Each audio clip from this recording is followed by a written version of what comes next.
Hoki mai anō ki te Karere, kei te whakaarahia ake e Te Whare Tapere o Te Arawa, tētahi o ngā āhuatanga nui o Aotearoa. Ia te whakaawe nei i te āhua o tā tātou noho i ngā wā o mua, takarawa mai ki tēnei wā nei. Ko tā te whakaari o Tērā Te Auahi, he whakaoho ake anō i ngā kōrero mo te hū o Tarawera i te tau ko 1880, ko te mana, ko te tapu, ko te wehi, ko te hohonutanga o te ahurea Māori en ho tūā papa ana, tai atu rā hoki ki te tautoko a ngā uri o ngā tūpuna i reira i taua wā. I haere a Mārena Mane ki te mātakitaki i ngā pō, anei tāna arotaketanga. I te whakatūwhiratanga nui o Tērā Te Auahi ki tonu Te Whare Tapere i te tini tangata. Me pono aku kōrero e tino wiriwiri ana ngā kare aroto i tēnei wā, i mua i te tūwhiratanga o tēnei o ngā whakaari, engari e hikaka tonu. I puta atu mātou ki te awa, ki te roto, ki te moana o Tarawera i te ata nei, ki te karakia, ki te whakarite anō i a mātou anō. Nā runga i te taumaha o ngā kōrero ka whakawāhingia e mātou i te pōnei. Ko te inoi, kia whakapiri mai o tātou mātua, o tātou tīpuna ki runga ki a mātou ngā kai whakaari i te pōnei, i a mātou e kawe nei i tēnei kōrero. He mea nui tērā ki a mātou.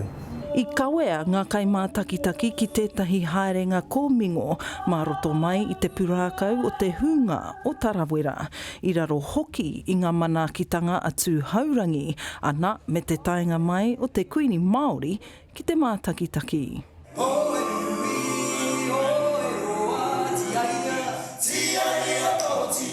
Ko te pūrākau nei, ko tā mātou he tiaki i ngā kōrero, iho mai e o tātou mātanga, pēnei a Maurikingi, pēnei a Ana Hahini, pēnei a Rangitihi Pene, kia mātou, he whakaniko, e whakaratarata tonu ai te tangata ki tēnei pūrākau, e hoki mahara ai tātou ki a rātou mā, i riro i roto i te parekura nui, o tira ngā morehu i puta, anā ko mātou tēnei, ngā morehu kua waihotia mai nei, hei kawe tonu i nei kōrero.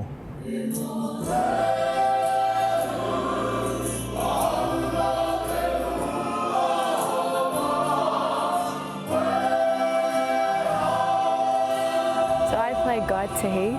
She's the youngest guide out of all three.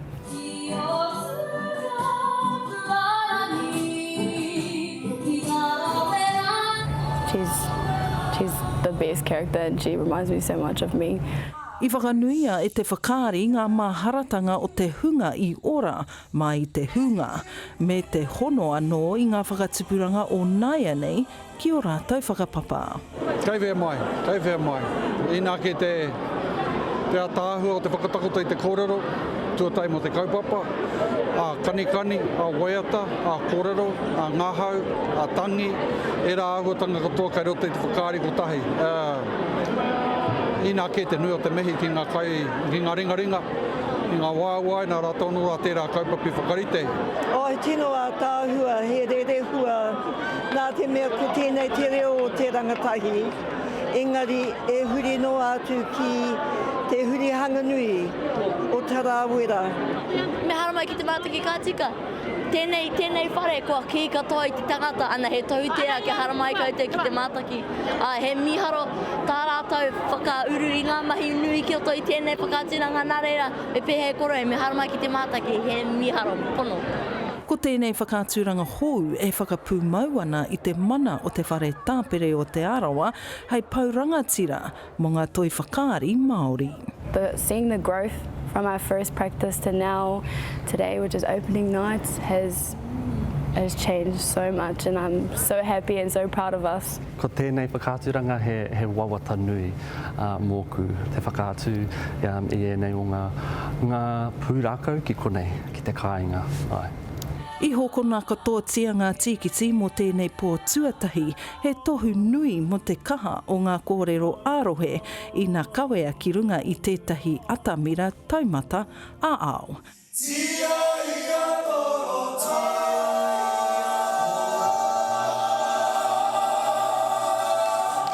Mārena Mane, te Karere.